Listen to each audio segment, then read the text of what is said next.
Welcome to all of you on my YouTube channel Sarkari Bharat. So guys, इस video के अंदर हम डिस्कस करने वाले हैं आज का पेपर हुआ है एसएससी सीएचएसएल का एग्जाम हुआ है। स्टूडेंट्स के द्वारा व्हाट्सएप के थ्रू या मैसेज के थ्रू जो भी क्वेश्चंस भेजे गए थे उन क्वेश्चंस का कुछ पिटारा आपके सामने लेकर आया हूं। आज का पेपर था 21 अक्टूबर 2020 का फर्स्ट शिफ्ट का पेपर था, जिसमें मैथ्स, रीजनिंग और जीके के किस प्रकार के क्वेश्चंस पूछे जा रहे हैं आप सभी के लिए उन सबको लेकर आया हूँ। एग्जाम का बेस्ट एनालिसिस आपको देने वाला हूँ। आप सभी को बता दूँ ये सभी क्वेश्चंस मेमोरी बेस्ड है, स्टूडेंट्स के द्वारा दिए गए हैं। फ्रेंड्स, अगर आप इस चैनल पर नए हैं तो चैनल को सब्सक्राइब कर लीजिएगा। सब्सक्राइब करने का कारण भी आपको बता देता हूं, 27 अक्टूबर से, क्योंकि 26 अक्टूबर तक के आपके एसएससी के एग्जाम, सीएचएसएल के एग्जाम चल रहे हैं। 27 अक्टूबर से आपके लिए टायर 2 के लिए क्लासेस स्टार्ट हो रही हैं, जिसमें हम आपको डिस्क्रिप्टिव पेपर की तैयारी कराएंगे, बिल्कुल फ्री ऑफ कॉस्ट कराएंगे, जिसमें आपको पीडीएफ भी मिलेगी डेली की डेली। ऐसे कैसे लिखते हैं, लेटर कैसे लिखते हैं, वो सभी हम आपको सिखाने वाले हैं। तो चलिए फ्रेंड्स, स्टार्ट करते हैं इस वीडियो को। चैनल को सब्सक्राइब करना बिल्कुल मत भूलिएगा। सो गाइस, अब आ चुका हूं मैं अपनी स्क्रीन पर। पहला सवाल है, हाल ही में जारी वैश्विक लोकतंत्र सूचकांक में भारत को कौन सा स्थान मिला है? हाल ही में जारी वैश्विक लोकतंत्र सूचकांक में डेमोक्रेसी के इंडेक्स में भारत को कौन सा स्थान मिला है? जिसमें भारत को 51वां स्थान मिला है। 51th प्लेस मिला है। किसको? भारत को मिला है। अभी एक शिफ्ट में एग्जाम पूछा गया था इसी तरीके से इंडेक्स के बारे में। तो ये क्वेश्चन पूछा गया था कि हेनली पासपोर्ट, जो हेनली इंडेक्स होता है, हेनली सूचकांक होता है, इसमें फर्स्ट प्लेस किसने हासिल किया है? तो इसमें जापान ने हासिल किया है। तो ये भी क्वेश्चन अभी एक शिफ्ट में पूछा गया था, 1-2 दिन पहले ही। चलिए नेक्स्ट क्वेश्चन देख लेते हैं। तो नेक्स्ट क्वेश्चन है फ्रेंड्स, हाल ही में किस देश ने दक्षिण एशिया क्षेत्र में पहली बार ई पासपोर्ट सुविधा आरंभ की? हाल ही में किस देश ने दक्षिणी एशिया क्षेत्र में पहली बार ई पासपोर्ट सुविधा आरंभ की? ई पासपोर्ट सुविधा का मतलब होता है यानी कि इंटरनेट के माध्यम से भी आपको पासपोर्ट सुविधा मिलेगी। ये सुविधा की है किसने? बांग्लादेश ने। किसने की है? बांग्लादेश ने। बांग्लादेश की प्रधानमंत्री कौन है?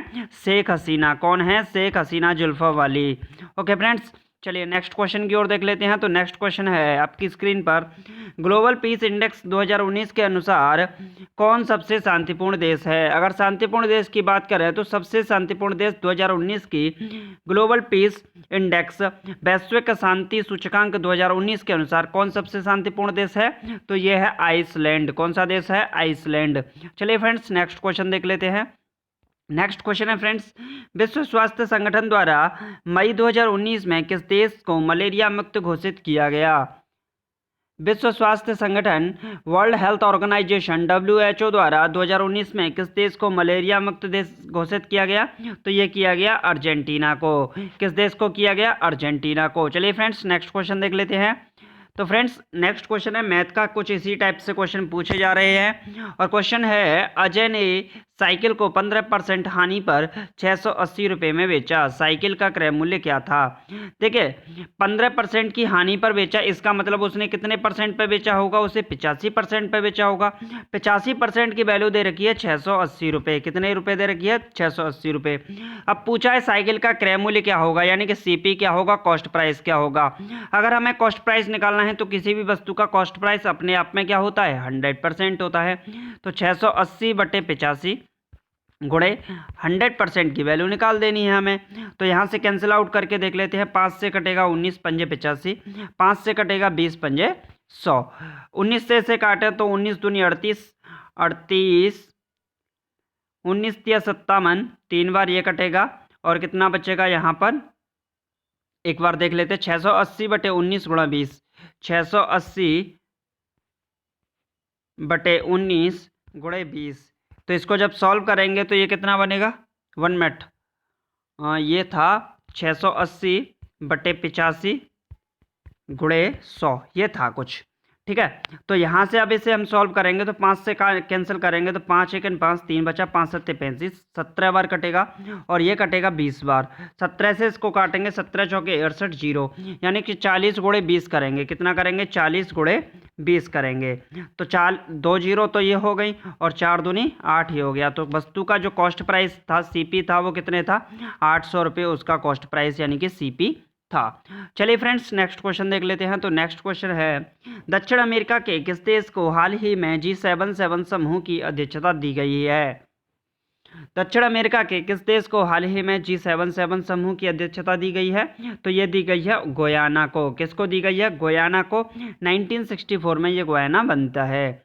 नेक्स्ट क्वेश्चन है फ्रेंड्स, किस दिन प्रत्येक वर्ष सुभाष चंद्र बोस जयंती मनाई जाती है? किस दिन प्रत्येक वर्ष सुभाष चंद्र बोस जयंती मनाई जाती है? तो ये मनाई जाती है 23 जनवरी को। कब मनाई जाती है? 23 जनवरी को। सुभाष चंद्र बोस ने ही आज़ाद हिंद फौज की गठन किया था। आज़ाद हिंद फौज किसने बनाई थी? सुभाष चंद्र बोस ने ही बनाई थी। और इन्होंने ही एक प्रसिद्ध नारा दिया था, तुम मुझे खून दो मैं तुम्हें आज़ादी दूंगा। क्या दिया था? तुम मुझे खून दो मैं तुम्हें आज़ादी दूंगा। चलिए फ्रेंड्स, नेक्स्ट क्वेश्चन देख लेते हैं। तो क्वेश्चन बहुत आसान पूछे जा रहे हैं। क्वेश्चन है, किस खेल के साथ जब शब्द जुड़ा है? किस खेल के साथ जुड़ा है ये वाला शब्द जब? किस खेल के साथ जुड़ा है? तो ये जुड़ा है बॉक्सिंग के साथ। किसके साथ जुड़ा है? बॉक्सिंग के साथ जुड़ा हुआ है। चलिए फ्रेंड्स, नेक्स्ट क्वेश्चन देख लेते हैं। तो नेक्स्ट क्वेश्चन है, चेंजिंग इंडिया पुस्तक के लेखक कौन हैं? चेंजिंग इंडिया पुस्तक के लेखक कौन है? तो इसके लेखक हैं पूर्व प्रधानमंत्री डॉक्टर मनमोहन सिंह। तो चेंजिंग इंडिया पुस्तक के लेखक कौन है? पूर्व प्रधानमंत्री डॉक्टर मनमोहन सिंह हैं। ओके फ्रेंड्स, नेक्स्ट क्वेश्चन देख लेते हैं। तो नेक्स्ट क्वेश्चन है, ये क्वेश्चन मैथ का है। क्वेश्चन है, एक आदमी ने 2 लेख खरीदे, प्रत्येक 3050 का है। उन्होंने एक लेख 10% की हानि पर तथा दूसरा लेख 20% लाभ पर बेचा, तो कुल लाभ या हानि प्रतिशत उन्होंने कितना अर्जित किया? देखिए, एक लेख की कीमत है 3050 रुपये, तो दोनों लेखों की कीमत कितनी होगी? 2 का गुणा करने पर 6100 रुपये। कितनी होगी? 6100 रुपये, 6100 रुपये हो गए। उन्होंने एक लेख को 10% की हानि पर वो बेचा, यानी कि 6100 का 10% निकाल दीजिए, तो कितना आएगा? ये आएगा तुम्हारा 610 रुपये। कितना आएगा? 610 रुपये। दूसरे लेख को ये 610 रुपये का क्या है? हानि पर बेचा। अब बात करते हैं 20% के लाभ पर, यानी कि 6100 पर 20% का लाभ निकालेंगे तो 20/100, 2 जीरो से 2 जीरो कैंसिल आउट हुआ, तो ये कितना होगा? 1220 रुपये।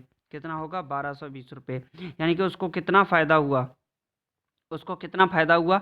1220 में से 620 को माइनस कर दीजिए आप, तो कितना बचेगा? 610 रुपये बचेगा। यानी कि उसको 610 रुपये का फ़ायदा हुआ। कितने पर हुआ? 3050 नहीं, 6100 रुपये पर हुआ। मल्टीपल 100 का कर दीजिए, परसेंट निकल आएगा।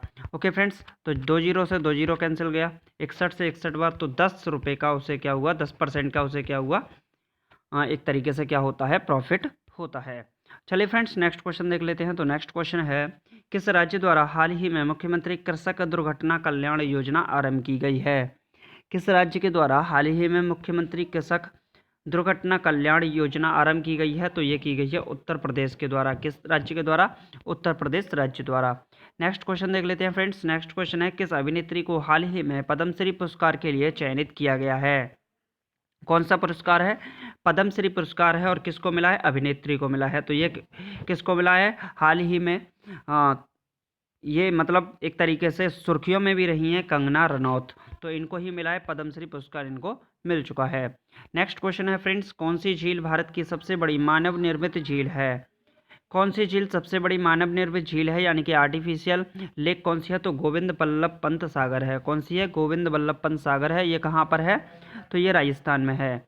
नेक्स्ट क्वेश्चन है दोस्तों, कौन सा चक्रवात मई 2019 के महीने में भारत में आया?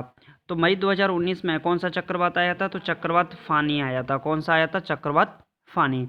नेक्स्ट क्वेश्चन देख लेते हैं। तो क्वेश्चन है मैथ का, एक चतुर्भुज के 4 कोण 1:2:3:1:2:4:5 में हैं। अब बोला सबसे बड़े कोण की माप कीजिए। मान लीजिए कि ये कोई चतुर्भुज है, चतुर्भुज के चारों कोणों का योग कितना होता है? 360 डिग्री। तो ये होगा x, ये होगा x, ये होगा 2x, ये होगा 4x और ये होगा 5x। टोटल को अगर ऐड करते हैं तो कितना बनेगा? 1 2 3 3 4 7 7 5 12x, यानी कि 12x की वैल्यू कितनी दे रखी है? 360 डिग्री।